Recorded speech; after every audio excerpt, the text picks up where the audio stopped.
Hello student, आज मैं आपको वापस क्लास 10 क्षितिज का कन्यादान एक पाठ्य कविता है, उसको कुछ एक्सप्लेन करने की कोशिश कर रही हूँ। कन्यादान के कवि ऋतुराज हैं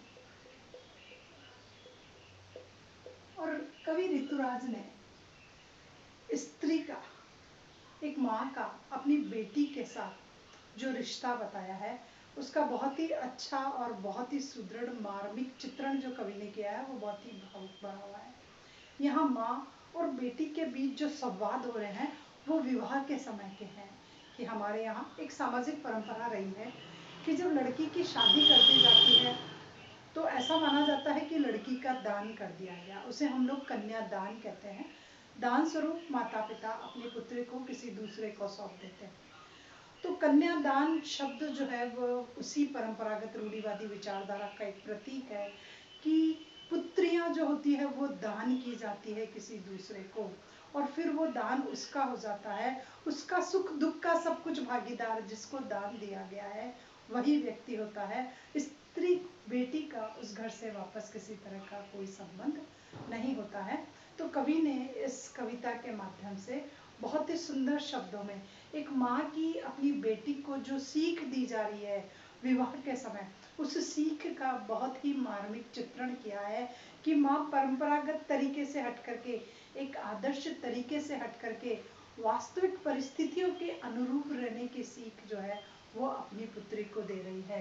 तो लड़की कह रही है, यहाँ कवि कह रहा है कितना प्रमाणिक था उसका दुख। प्रमाणिक मीन्स बहुत ज्यादा वास्तविक,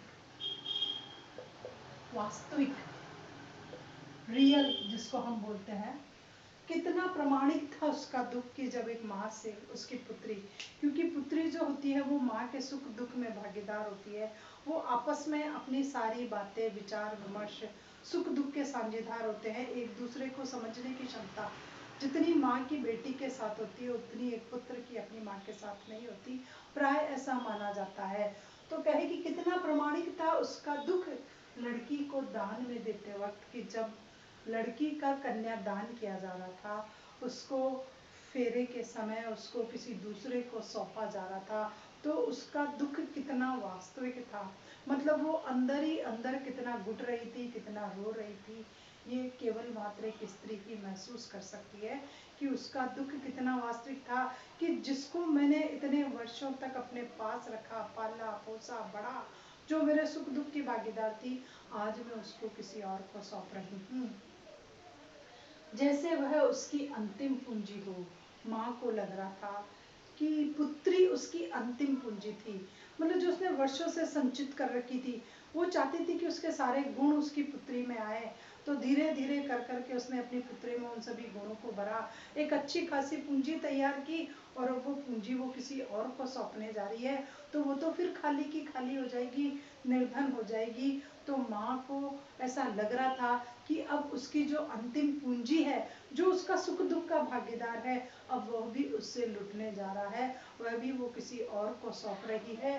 तो जैसे वह उसकी अंतिम पूंजी हो, माँ को लगता है कि पुत्री ही उसकी अंतिम पूंजी होती है, क्योंकि वही उसके सुख दुख में भागीदार होती है, उसका घर के काम में हाथ बटाने वाली होती है, मुसीबत में उसका साथ देने वाली होती है। जब घर के सभी लोग उसके विपक्ष में जाके खड़े हो जाते हैं, जब एक लड़की ही होती है जो अपनी माँ के साथ आकर के उसके तर्क के साथ वितर्क करती है, तो माँ को लग रहा है कि अब उसकी अंतिम पूंजी भी जा रही है, अब उसका इस घर में कोई नहीं है जो उसके सुख दुख में उसका भागीदार हो सके। लड़की अभी सयानी नहीं थी, लड़की की शादी हो गई है परंतु लड़की अभी सयानी नहीं थी। सयानी मीन्स उसमें सोच समझ, चालाकी, चतुरता, वास्तविकता को समझने की अभी क्षमता नहीं थी। जैसे पुराने जमाने की बातें हैं, बाल विवाह कर दिया जाता था, मात्र 13 से 16 साल की उम्र में लड़कियों की शादी कर दी जाती थी। तो कहाँ से सयानी होगी, कहाँ से पता चलेगा उनको दुनियादारी और क्या चल रहा है। तो लड़की अभी सयानी नहीं थी। सयानी शब्द जो यहाँ लिया गया है, इसका अर्थ यह है कि उसमें सोचने समझने की शक्ति अभी ज्यादा, उसकी सोचने और समझने की जो शक्ति थी वो अभी इतनी स्ट्रांग नहीं थी, वो शक्ति अभी इतनी ज्यादा पावरफुल नहीं थी, वो दुख सुख को ज्यादा नहीं पहचान पाती थी, अच्छे बुरे का उसमें कोई फर्क नहीं था, उसको जीवन की वास्तविकताओं का तो आभास ही नहीं था। मात्र 13 और 16 साल की उम्र में जब लड़कियों की शादी कर दी जाती थी, उस समय लड़कियां सयानी नहीं होती थी, चालाक, चतुर, वास्तविकता को समझने वाली नहीं होती थी, एक भोली, भावुक और एक मिट्टी की मूर्त जैसी होती थी, जिसको जिसने जैसा चाहा उसी तरह का घड़ दिया। लड़कियां उस स्वरूप की होती थी। तो अभी इतनी भोली सरल थी, वो बहुत ज़्यादा भोली थी, बहुत ज़्यादा सरल थी, बहुत ज़्यादा भावुक थी। लोगों की चिकनी चुपड़ी बातों को के पीछे उनका क्या स्वार्थ छिपा हुआ उसको पहचानने में उसमें क्षमता नहीं थी। जो दो मीठे बोल किसी ने उसके बोले वो उसी की हो जाती थी।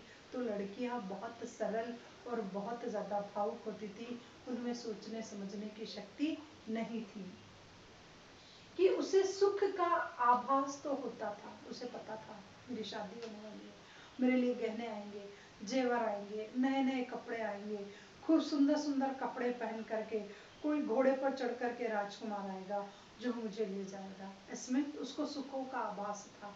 उसे पता था कि शादी के समय ऐसा होता है, 15 दिन तक घर का काम नहीं करने दिया जाता है, मेहंदी लगाई जाती है, मतलब उसे सारे सुखों का आभास था। एक काल्पनिकता की दुनिया में खोई भी रहती थी कि हाँ शादी के समय ऐसा होता है, तो उसे सुख का आभास तो होता था।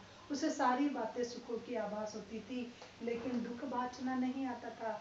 लेकिन उसे शादी के बंधनों के पीछे कौन से दुख छिपे हुए हैं, दूसरे परिवार को समझने की क्षमता, उसके तौर तरीके, रीति रिवाज, वहाँ के लोगों के साथ वैचारिक भावों का तालमेल, रहना खाना उठना बैठना पीना सोना, सब कुछ अलग होता है एक लड़की के घर का। और लड़की जब ससुराल जाती है तो उसमें रात दिन का अंतर होता है। तो उसे कुछ पता नहीं था, उसे सिर्फ ये पता था कि मैं सज धवज करके डोली में बैठ करके और मेरे ससुराल जाऊंगी, बहुत से जेवर पहनूंगी, गहने पहनूंगी, सुंदर सुंदर वस्त्र आभूषण पहनूंगी, सज धज कर घूमूंगी, उसको ये पता था। लेकिन उसको दुख बाँचना नहीं आता था, लेकिन दुख बाँचना नहीं आता था। उसको उस बात का पता नहीं था कि शादी के पास जीवन में कौन कौन सी समस्याएं आती है, कौन सी कठिनाइयाँ आती है, किस प्रकार ससुराल के लोगों के साथ तालमेल बैठा करके चलना पड़ेगा, क्या करना पड़ेगा, कौन से रीति रिवाज किस किस का पालन करना पड़ेगा, वो उसको नहीं पता था। पथिका थी वह धुंधले प्रकाश की, क्योंकि उसने जो कुछ पढ़ा, पथिका थी वह धुंधले प्रकाश की, वो उसने केवल वन साइडेड थ्योरी पढ़ी, एक पक्ष को पढ़ा उसने कि हाँ शादी किस समय ऐसा ऐसा होता है। ये उसको कहीं कहानियों पुस्तकों लेखों में देखने को मिल गया होगा, बताया होगा शादी के समय ऐसे ऐसे जाते हैं लड़कियां। तो पथिका थी वह धुंधले प्रकाश की, उसने केवल मात्र one sided theory, one sided picture देख रखा था। एक एक पक्ष का चित्र जो है उसने वो चित्रित कर रखा था अपनी भावनाओं में, अपनी कल्पनाओं में, कुछ तुकों और कुछ लयबंद पंक्तियों की। उसको कुछ बातें, कुछ तुक और कुछ लयबंद पंक्तियां जो उसने कहीं पढ़ ली, उसके मित्र उसकी सहेलियों ने उसे बता दी। तो उन तुकों की और लयबंद पंक्तियों के बारे में उसको पता था कि हाँ शादी के समय ऐसा होता है। तो उसे केवल मात्र शादी के समय के सुखों का आभास था, बाकी का उसको कुछ भी पता नहीं था। माँ ने कहा, पानी झांक कर अपने चेहरे पर मत रीझना। माँ ने कहा, पानी में झांक कर अपने चेहरे पर मत रीझना। इट मीन्स अगर कोई तुम्हारी सुंदरता की तारीफ करे, कोई कहे कि तुम बहुत सुंदर हो, बहुत अच्छी हो, तो उस पर प्रसन्न मत हो जाना। पानी में अपने चेहरे को देखने का मतलब अपना प्रतिबिंब देख करके जैसे हम लोग खुश होते हैं, वैसे ही अगर कोई तुम्हारी तारीफ करे, कहे तुम बहुत सुंदर हो, बहुत अच्छी हो, बहुत ऐसी हो, बहुत वैसी लग रही हो, ये अच्छा है तुम्हारा, वो अच्छा है, तो उस पर खुश मत हो जाना। पानी में अपने प्रतिबिंब को देख करके नहीं हो जाने का भावार्थ यही है कि कोई अगर तुम्हारी झूठी तारीफ करे, और वो तारीफ झूठी है सच्ची है तो बच्चे को पता ही नहीं है ना, तो मान रही है, पहले कह रही है कि एकदम तारीफों के पुलों में बंद करके फूली मत समाना, खुश मत हो जाना कि ये इंसान अच्छा है या ये तेरा अपना है, उस पर रीझना मत। आग रोटियां सेकने के लिए है, जलने के लिए नहीं। आग रोटियां सेकने के लिए है, जलने के लिए। इट मीन्स यहाँ हमारे समाज की एक कुरीतियों के बारे में बताया गया है कि स्त्रियों की दशा बहुत सोचनीय है, बहुत दयनीय होती थी उस जमाने में, अभी तो इतनी नहीं है, बहुत सोचनीय और बहुत दयनीय और बहुत करुणामय स्थितियां औरतों की होती थी। तो केवल मात्र ध्यान रखना, आग रोटी सेकने के लिए होती है, जलकर मरने के लिए नहीं। अर्थात कोई क्रूर दहेज का लोभी, अगर कोई व्यक्ति अगर तुम्हें प्रताड़ित करने का प्रयास करे तो वो तुम मत होना।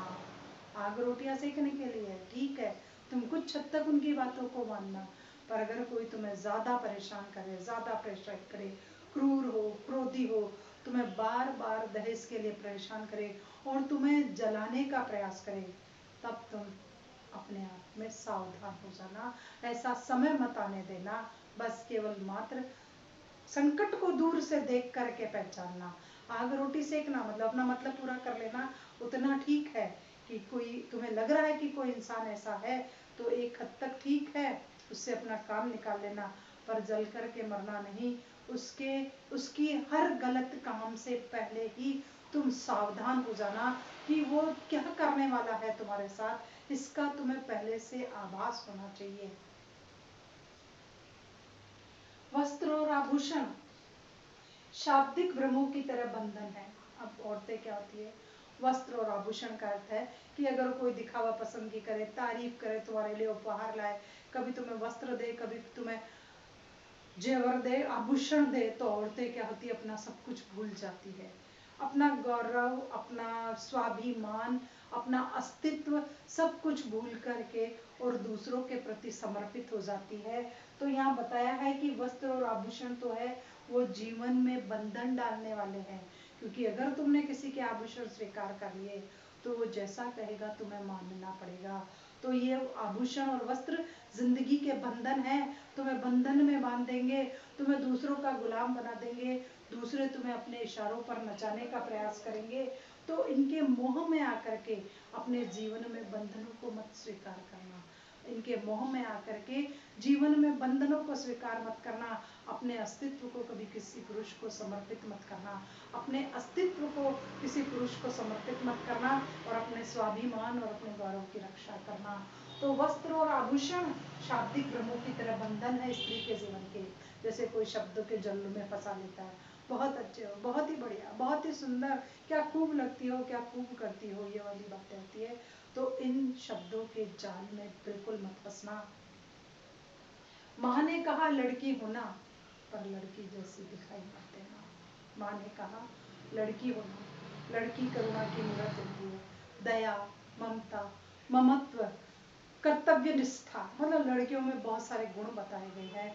तो माँ ने कहा लड़की होना हर समय दूसरों का आदर करना, काम करना, अपने कर्तव्य का पालन करना, ईमानदारी और निष्ठा से अपने से बुजुर्ग लोगों की सेवा करना, ये तुम्हारा धर्म है।